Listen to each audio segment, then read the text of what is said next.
E aí, meu povo? E aí, tudo bem? Passando aqui para comentar a prova do IF agora, né, desse último final de semana.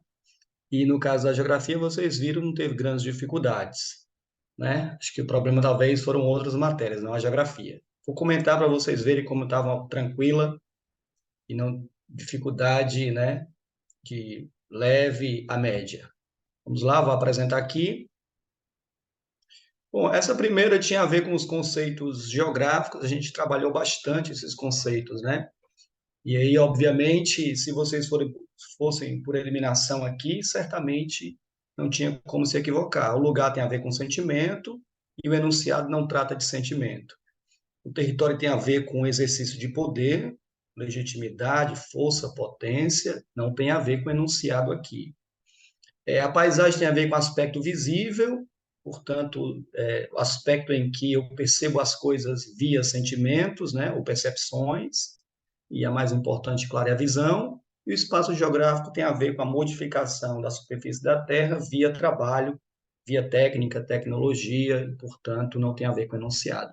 O enunciado diz assim, ó, é, essa categoria de análise da geografia se caracteriza como uma determinada área da superfície terrestre com extensão variável que apresenta características próprias. Aqui já dava para, né, ter uma noção já do que o item queria, né, do que a questão queria. Essas características próprias, peculiares, típicas de certos espaços, isso aqui é região claramente, né? E aí, claro, cada área dessa vai se diferenciar das outras devido às suas particularidades. E a parte final ela é mais ainda indicativa, por quê? Porque ela vai se diferenciar ou por um aspecto natural, né, como diz aqui o enunciado, ou por algum aspecto humano, geográfico. O que é a geografia? Essa relação entre sociedade e natureza. Portanto, vai se diferenciar por uma questão econômica, por uma diferenciação política, por uma questão social, cultural, por aí vai. Portanto, essa 11ª aqui não tinha como fugir, não é? Aqui é região, portanto, item B.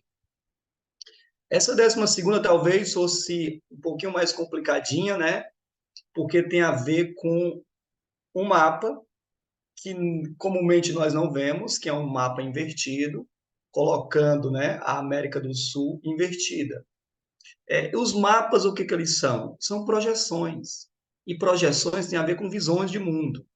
Então, aqui não pode ser equivocado, né? Qualquer item que disser que esse mapa é equivocado, é falso, não é verdadeiro, não é verdade, porque os mapas são visões de mundo. A gente trabalhou bastante isso em cartografia, mostrando que tanto mapas como projeções são visões de mundo.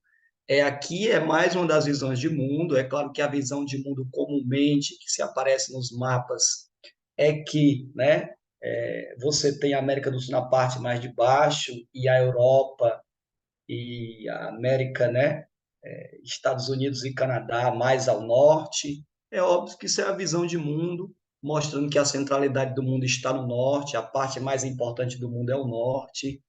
Isso é uma visão dos que venceram, né, digamos assim, na história e colocaram essa visão como visão hegemônica. Mas aqui é uma das visões que não é verdade ou falso. Isso aqui é uma perspectiva de tratar o mapa, né? De tratar o mundo.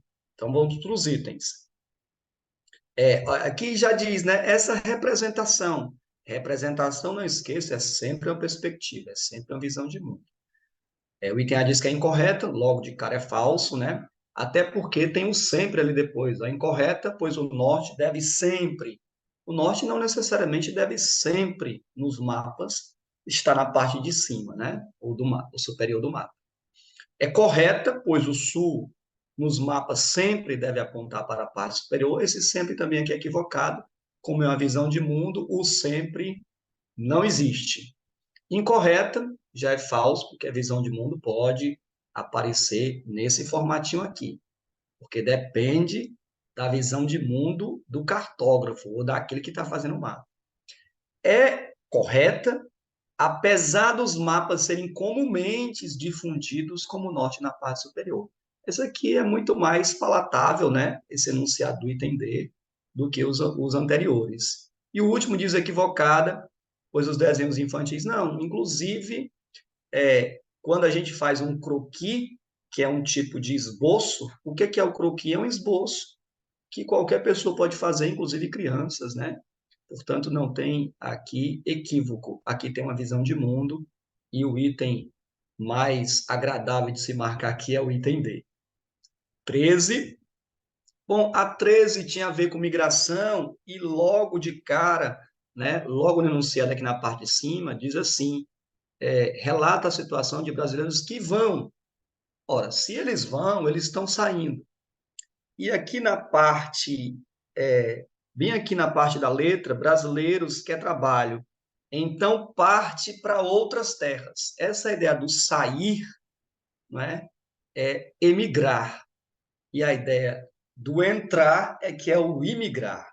Portanto, o brasileiro que sai do Brasil para outro lugar emigra, e quando ele chega lá, obviamente, ele é um imigrante.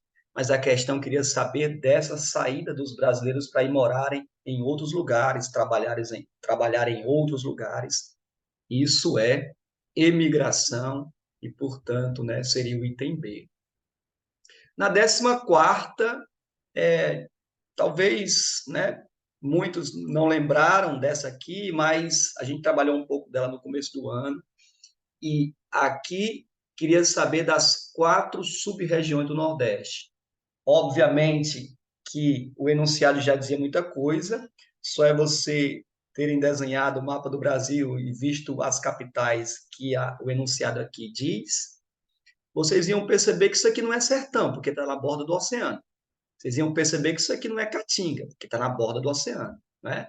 Não é meio norte, porque o meio norte está muito mais vinculado à Amazônia do que essa parte mais central e do que essa parte mais litorânea. Não é agreste, né? Talvez podia confundir um pouco aqui com agreste, mas o agreste está ali na subdivisão entre sertão, né? Zona da mata aqui na borda do oceano, nessa parte mais oriental do Brasil, o agreste logo em seguida, o sertão e o meio norte. Portanto, aqui, né, claro, quando vocês fossem, como vocês leram o enunciado, vocês e desenhando, vocês iam perceber que aqui é zona da mata, né, porque tem a ver com a parte mais populosa, tem a ver com o clima mais úmido, que é o que chove mais, e, portanto, nessa 14ª, zona da mata. E a 15ª talvez fosse a mais tranquila, né, porque tem muita pegada histórica aqui. Vocês sabem muito bem que o colonialismo ele vai do século XIV ao XVII, e a questão aqui está falando do século XIX, então o item A já estava fora. Aqui não é globalização, porque a globalização ela se intensifica agora no século XX e tem a ver com a interligação do mundo por 3 vias. A interligação do mundo do ponto de vista econômico, a interligação do ponto de vista dos transportes e da telecomunicação. E o enunciado não diz nada disso, né? O enunciado fala de século XIX, a empreitada dos países europeus a fim de conquistar novas matérias-primas e dominar novos territórios. Isso não é um processo de mundialização, isso é um processo de exploração. Isso não é descolonização, não é? Isso é, obviamente, um processo de colonialismo novo, portanto, de um neocolonialismo. Portanto, prova de geografia extremamente tranquila. Espero que todos tenham fechado a geografia, se não, né?